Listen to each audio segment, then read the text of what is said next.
भाभी से करने का मन क्यों करता है? कि भाभी की तरफ आकर्षित हो जाना ये स्वाभाविक है। भाई आकर्षण जो है वो बेमतलब के तो होता नहीं है, इसके पीछे कोई ना कोई वजह जरूर होती है। और जो भाभियां हैं वो तो होती आकर्षण का केंद्र है, उनके पास तो वजह ही वजह है।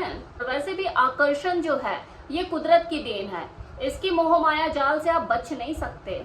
किशोर अवस्था में यौन विकास होता है और विपरीत योनि की तरफ आकर्षण बढ़ता है।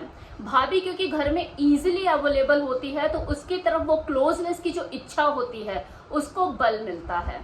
और वो घर के नासमझ किशोरों की बात क्यों करूं मैं, उनके आकर्षण से तो वो बड़ी उम्र के जो देवर होते हैं जिन्हें अच्छी खासी सोच समझ होती है, बुद्धि का विकास हो चुका होता है, वो भी उनके आकर्षण से बच नहीं पाते। और वैसे भी शादी के बाद भाभियों का ये जो यौन आकर्षण होता है ये चरम पर होता है।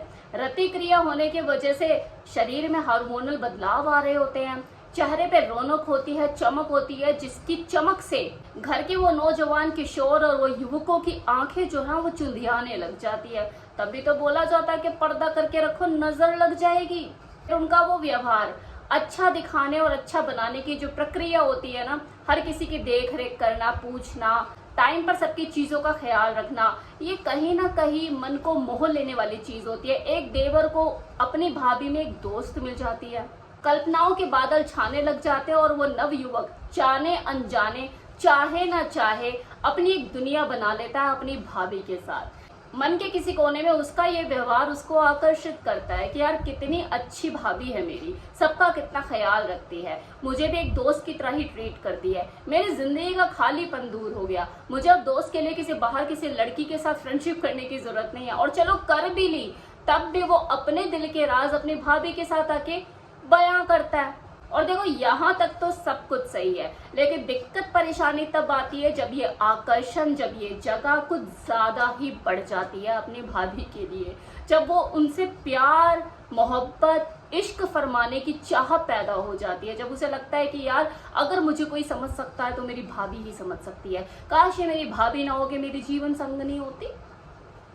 क्योंकि देखो इमेजिनेशन और कल्पना इसका कोई छोर नहीं होता, ये असीमित होती है और आपके अंदर अंतर मन में होती है, तो वो कहीं भी किसी भी लेवल तक जा सकती है। ये दोस्ती जो नजरों से छिपाकर निभाई जा रही होती है कई बार मन में कुछ अनचाही इच्छाएं पैदा कर देती है। मुझे कब अवसर मिलेगा या मेरे को कब ऐसा खाली मौका मिलेगा जब मैं उसका हाथ पकड़ूंगा। देखिए जो भाभी और देवर के बीच का रिश्ता है होता तो बहुत नाजुक ही है। भाभी का सबसे घनिष्ठ दोस्त कहा भी देवर को ही जाता है। कुछ चीजों को छिपाकर आपके लिए रखना, मायके जाते वक्त लोगों की नजरों से बच के आपको खाने के लिए पूछना, समाज के सामने आधिकारिक रूप से आपके कंधे के ऊपर हाथ रख के फोटो खिंचवाना, है ना कितना प्यारा रिश्ता। अब ये आपके ऊपर है कि आपको इस रिश्ते को बदनाम करना है या इज्जत देनी है। भाभी वाले टॉपिक को जानते हो मैंने क्यों उठाया, क्योंकि अभी कल मेरी वीडियो पे किसी ने मुझे कमेंट किया कि मैं अपनी भाभी के साथ कुछ टाइम से रिलेशनशिप में हूँ, मे बी मुझे टाइम याद नहीं है, शायद 1-2 साल हो गया होगा। उसने कमेंट सेक्शन में लिखा, आप जाके वो कमेंट देख सकते हैं। तो वो कह रहा है कि अब मैं परेशान हो चुका हूँ, मुझे इस रिश्ते से निकलना है, लेकिन मैं कैसे निकलूँ, कैसे इससे बाहर आऊँ। वही चीज़ है, जब आप इस तरह के रिश्तों में सुख ढूंढने लग जाते हो ना, तो ये कुछ ही पल के होते हैं, उसके बाद आपको सारी जिंदगी परेशानी ही झेलनी पड़ती है, नजरें बचानी पड़ती है। देखिए आकर्षण को रोका नहीं जा सकता, इससे से बचा जा सकता है, इससे खुद को डाइवर्ट किया जा सकता है। और खुद को डाइवर्ट करने के बहुत से तरीके होते हैं। दूरी बनाइए, अपना माहौल चेंज कीजिए, अपने आप को बिजी रखना शुरू कीजिए। अब देखिए इस तरह के जो रिश्ते होते हैं ना, इनकी उम्र भी ज्यादा लंबी नहीं होती। जहां आकर्षण खत्म रिश्ता खत्म। वे इंसान की अपनी चॉइस होती है कि उसे स्थायी रिश्ते निभाने हैं या 2 पल के रिश्ते चाहिए। अब देखिए ये भी कहना सही नहीं होगा कि हमेशा जो है वो मर्द जात ही गलत होती है। कई बार जो औरतें होती हैं घर की, वो भी सामने से ऑफर कर रही होती है, क्योंकि ऐसे रिश्ते जोर जबरदस्ती से तो बनते नहीं है। जोर जबरदस्ती हो तो वो ज्यादा चलते भी नहीं है, तो ये बनते तो आपसी रजामंदी से ही है। भाभी की तरफ से जब देवर को ग्रीन सिग्नल मिलता है तभी खटिया आवाज करती है, क्योंकि भाभी से ज्यादा पकड़े जाने का डर देवर को होता है।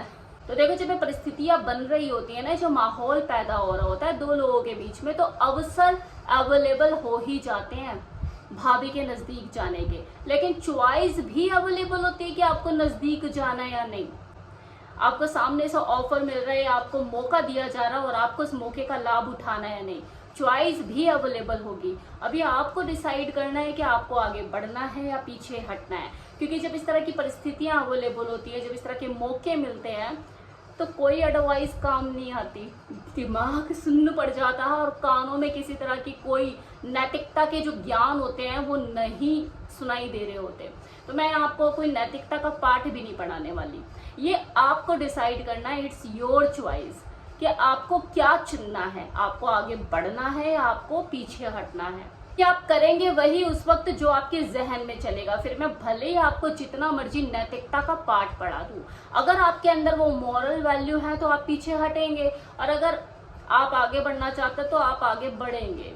दिमाग में कई तरह के विचार चल रहे होते हैं उस वक्त, यार मेरी कौन सी सगी बहन है, और जब भाभी सामने से खुद न्योता दे रही है तो फिर मैं तो बेवकूफ हूं ना अगर नहीं उठाऊं लाभ।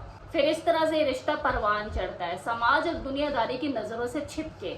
और जब ये पता लगता है इसके बारे में, तो अक्सर जो बदनामी होती है, भले डर देवर को हो, लेकिन बदनाम ज्यादा भाभी ही होती है। और जब इसका नशा उतरता है ना, तब तक ऑब्वियसली आपके इस नशे का असर औरों पर दिखाई दे रहा होता है। मतलब आप ये समझे कि आप कुछ कर रहे हैं और दुनिया से छिपके कर रहे हैं और दुनिया को पता तक नहीं, तो ऐसा पॉसिबल नहीं। और यही तो उस लड़के के साथ हुआ जिसने मुझे कमेंट सेक्शन में कल कमेंट किया कि मेरे परिवार वालों को थोड़ा हम पर शक होने लग गया है और अब मुझे इस चीज से बाहर निकलना, मैं कैसे निकलूं। सच कहूं तो हम किसी और की सेक्सुअल डिजायर, उसकी फैंटेसी, उसके दिमाग में क्या चल रहा है आपको लेके, हम इसको कंट्रोल नहीं कर सकते। हम सिर्फ और सिर्फ अपनी एक्टिविटीज को कंट्रोल कर सकते हैं। अपना व्यवहार कैसा हो उसको नियंत्रित कर सकते हैं। अगर आप निकलना ही चाहते हैं अब इस चीज से, तो बहुत आसान है। जिस तरह से नजदीकियां बढ़ाई थी, इसी तरह से अब दूरियां बढ़ाइए।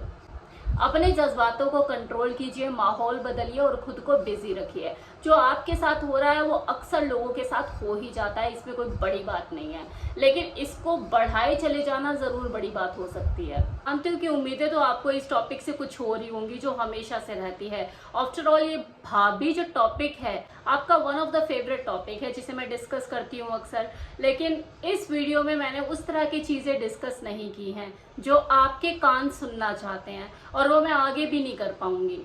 1 महीने तक मैं दूर रही ना आप लोगों से, वीडियो नहीं डाल पाई ना यूट्यूब पे, तो कम में कुछ ज्यादा समझने की कोशिश कीजिए। ये छोड़ कर वीडियो मत भाग जाइएगा कि यार अब तो पहले वाला वो मजा नहीं रहा।